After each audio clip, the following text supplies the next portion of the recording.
I'm also proud of the next storyteller who's I'm proud to call my friend, Jitesh.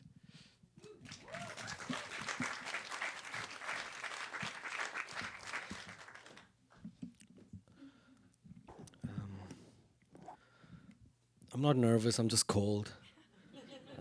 Where I was sitting, it was AC's blasting, so I'm gonna do a little cardio, but that should tell you the next story comes from India. Um, so I had almost made it to the final round when I almost got rejected in the interview. They said, "Do you have a driver's license? We can't give you a job without one." Nowhere did they mention if they were also offering to buy me a car or explain how I was supposed to afford a car with the salary they were offering, but I asked none of that. Instead, I said, "I'm on it." And that is how I found myself among a bunch of teenagers also taking the driving test. Now, the written portion of the test was fine. Memorizing things is how I've been able to convince the world for so long that I'm a functioning adult. But to actually learn how to drive as an adult, that was harder than I expected. Especially because where I come from, cars drive on the other side of the street. Even the steering wheel is on the right side. That's like learning how to write for the first time as an adult, but you can only grab the pen with your feet. I was so confused.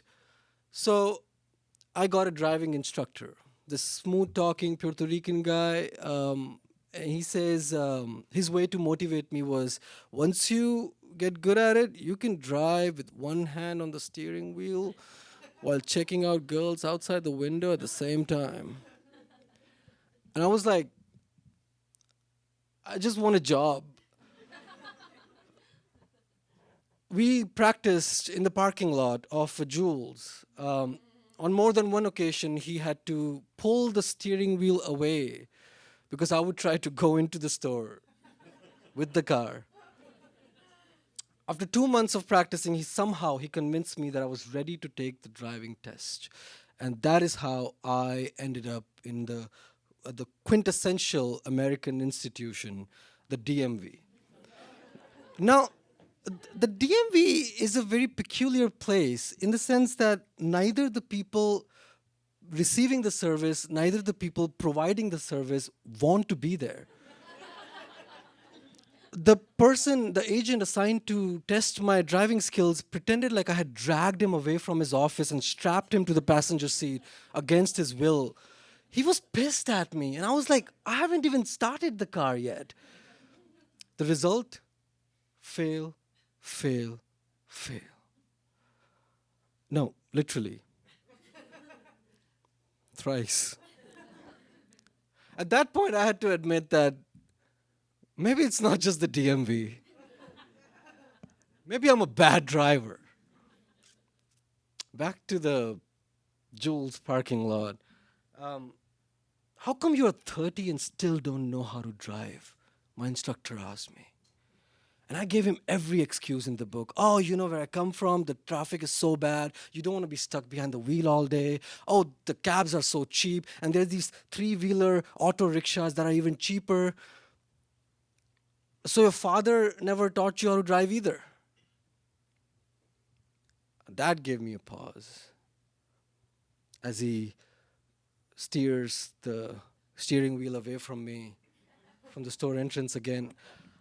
I still hadn't gotten over the hurt from 10 years ago when I asked my father if he would please teach me how to drive. And he said, "No, there's no need to learn how to drive yet." I was too stunned in that moment to say anything, and then I just never brought it up again. What I did not tell the instructor that day was my father's profession. He was a cab driver for 20 years. And then a car mechanic for another 20. His job was to make sure that people continue to drive on the roads. And here was I who could barely tell the brakes from the gas pedal. So I called him that night. And I never confronted him, my father. And I had to tell him. I had to let him know how hurt I was and look how laughable it is to be a cab driver's son and not know how to drive. But it wasn't just about the driving. I told him, you infantilized me, Dad. You made me feel like a child, and part of me still feels that way. Like I can't get a grown-up job and drive to it myself like a grown man. He listened. Didn't interrupt me once. And then he said, what did your uncle do? And I said, he was a cab driver also. What did your other uncle do? He was a car mechanic. What did your grandpa do? Cab driver. You say, see, generations of our people have been cursed to work menial manual jobs for cash tips with their hands under the sun. But we wanted you to have one of those air-conditioned offices, jobs that were coming up all across Bombay. I was so afraid to teach you how to drive in case you take a liking to it and start to consider it as your profession. I simply could not bring myself to teach you what has been following us like a curse for generations. I just wanted you to have a life better than men who came before you.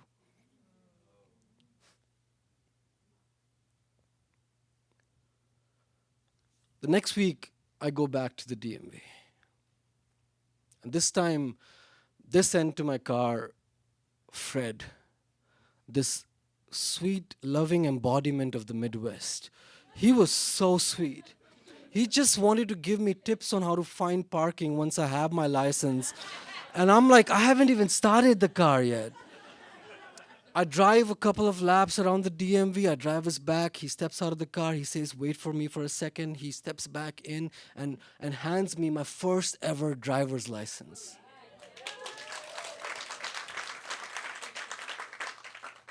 And I look at it and I say, thank you, Dad, Fred.